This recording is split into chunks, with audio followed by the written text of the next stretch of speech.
Okay, my name is Carol Rizzardi. I live in Palm Coast.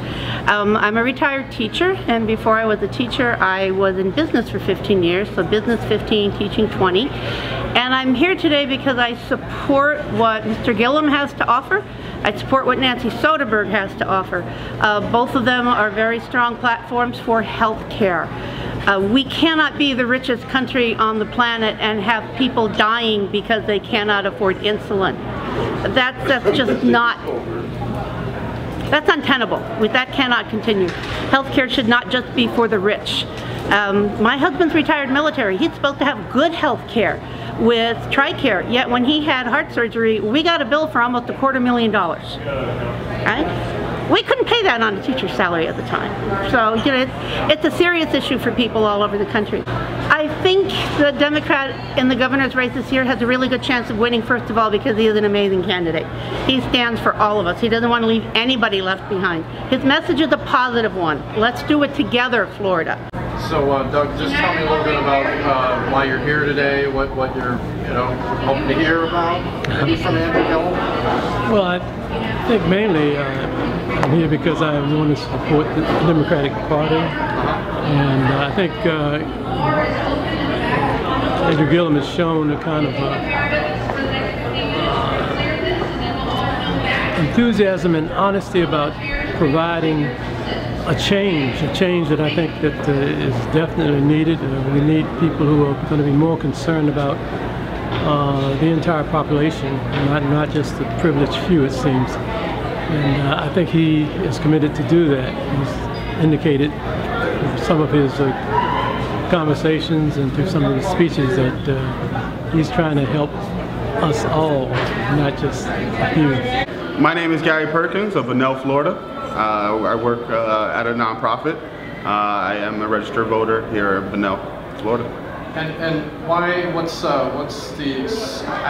There's like an overflow crowd of people here to see Andrew Gillum. Tell me why do you think that is? What maybe your level of enthusiasm is here? Yeah, I think Andrew Gillum is a great candidate. I think that he means a lot to not only the generation that set the groundstone of the Democratic Party here in Flagler, but also the newcomers. Things are changing in this world, and people's minds are changing every day. So I believe that Gillum is going to lead us into the right direction going forward. The whole idea that there hasn't been a Democratic governor in about 20 years, and he seems to be pretty far ahead, or at least relatively speaking, in the polls. It's got to be kind of an exciting time. I mean. Definitely, I would say very, very exciting. The fact that he can draw in so much support from different levels of people, different classes, different religions, different ethnicities.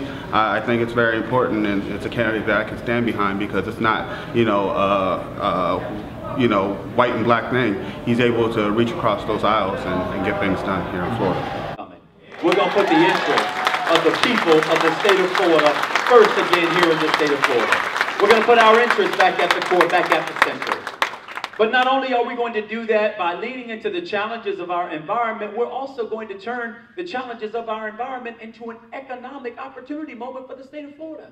We live in the Sunshine State. Let's make it mean something by being the global leader and producer of solar energy out there. We can do that here in the state of Florida.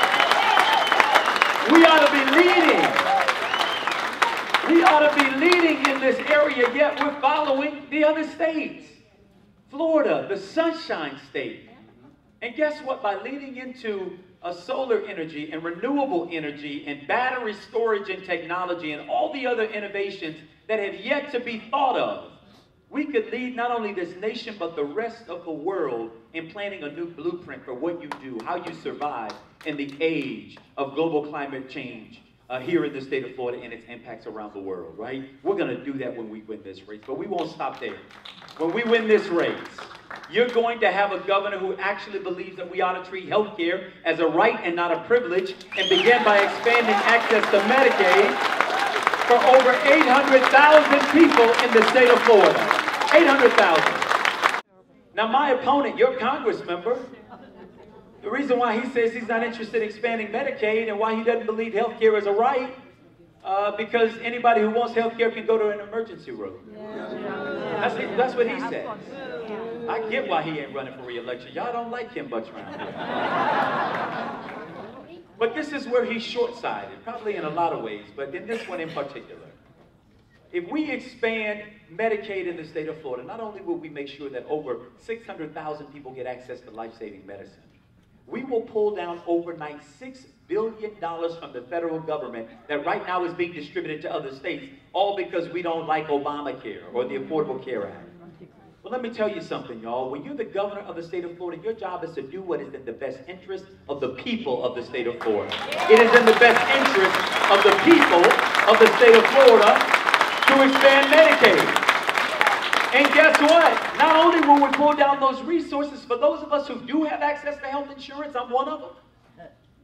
If you think we're getting away scot-free, we're not. Because these individuals who are showing up at emergency rooms are getting access to health care at the most expensive and least efficient form, right? And guess what? The healthcare system is going to extract its due one way or another. And right now, the way it extracts its due is in your premiums increasing year over year over year. Small business owners who can't provide for full coverage for their employees because they can't afford it, right? They're increasing year over year because the healthcare system has to make sure that it pays its bills.